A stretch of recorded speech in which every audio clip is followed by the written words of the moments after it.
여러분은 프레젠테이션을 무엇이라고 생각하십니까? 한 학생은 프레젠테이션은 월드컵이다 라고 이야기했습니다. 준비하는 시간은 길지만 실제로 소요되는 시간이 매우 짧다라고 하네요. 그래서 월드컵과 같다라고 이야기해 줬습니다. 또 어떤 사람은 프레젠테이션은 홈쇼핑이다 라고 말했습니다. 짧은 시간 안에 청중의 마음을 움직이기 위해 한 편의 드라마처럼 끌어가야 되기 때문에 홈쇼핑이라고 이야기했습니다. 또 어떤 사람은요, 프레젠테이션이란 시어머니다 라고 이야기했습니다. 이유는 아무리 잘해도 좋은 소리를 듣지 못하기 때문이라고 하네요. 이처럼 각자 프레젠테이션의 의미는 다양할 것 같습니다. 어떤가요? 저마다 차이는 있지만 모두 말이 되는 것 같죠? 결론적으로 프레젠테이션이란 정해진 시간에 자신의 생각을 청중에게 명확히 전달해서 청중이 발표자가 원하는 방향으로 의사결정을 할 수 있도록 하는 설득하는 소통의 한 방식이라고 이야기할 수 있습니다.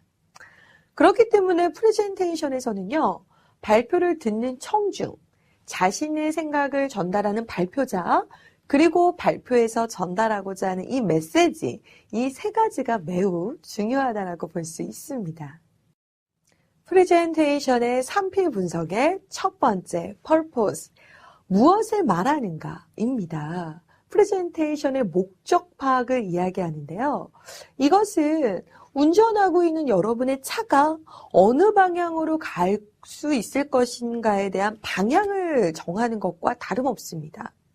이는 정보 제공을 하기 위한 것인지, 예를 들어서 프레젠테이션이 설득을 하기 위한 것인지, 아니면 격려를 하기 위한 것인지에 따라서 전체의 방향의 흐름이 달라질 수 있다는 겁니다. 그래서 여러분 프레젠테이션을 하신다고 하면 왜 하는지 그 목적 파악을 정확하게 하셔야 합니다. 그리고 청중이 기대하고 얻고 싶은 것을 찾아내서 스토리를 구성해야 해요. 예를 들어 제품 설득을 하기 위한 프레젠테이션 자리에서 계속 제품 정보에 대한 이해만 시킨다면 이는 목적을 제대로 파악하지 못한 결과라고 볼 수 있죠. 이때는 제품에 대한 설명뿐 아니라 타 제품과의 비교, 시장성, 상대방의 이익과 혜택 등을 말해야 합니다. 그래야 설득을 할 수 있다는 거죠. 이것이 프레젠테이션의 목적을 파악하는 중요한 이유인 것입니다. 그 다음이 청중 파악이죠. 프레젠테이션에 있어 성공 핵심 키워드입니다. 대부분 청중 파악이 안 되어서 실패하는 경우가 많거든요. 청중의 수, 청중의 성별, 연령, 수준 이런 것들을 고려하셔야 돼요. 만약 여러분이 클라이언트사를 대상으로 설득하는 프레젠테이션을 한다면 그들의 직급에 따라 설득의 방법은 달라져야 될 것 같습니다. 예를 들어 전문가 집단이라면 여러분 어떻게 하시겠습니까? 그들은 깊이가 있기 때문에 여러 가지 문제점을 다 말하면 실패합니다. 그 중에 한 가지를 깊이 있게 다루는 것이 중요해요. 또 CEO분들 너무나 바쁘기 때문에 길게 들으려고 하지 않습니다.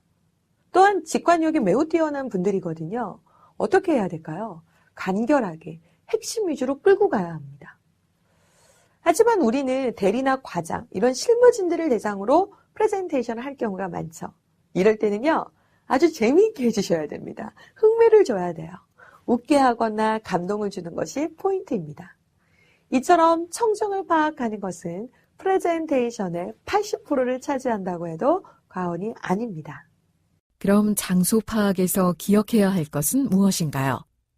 우선 프레젠터의 위치가 어디에서 하는 것이 적정한지, 또 청중과의 거리가 어떤지 실내 환경이나 공간을 분석하는 것을 의미합니다. 특히 장소 파악에서는 기자재를 잘 파악하여 문제가 없도록 사전에 준비를 해야 하죠.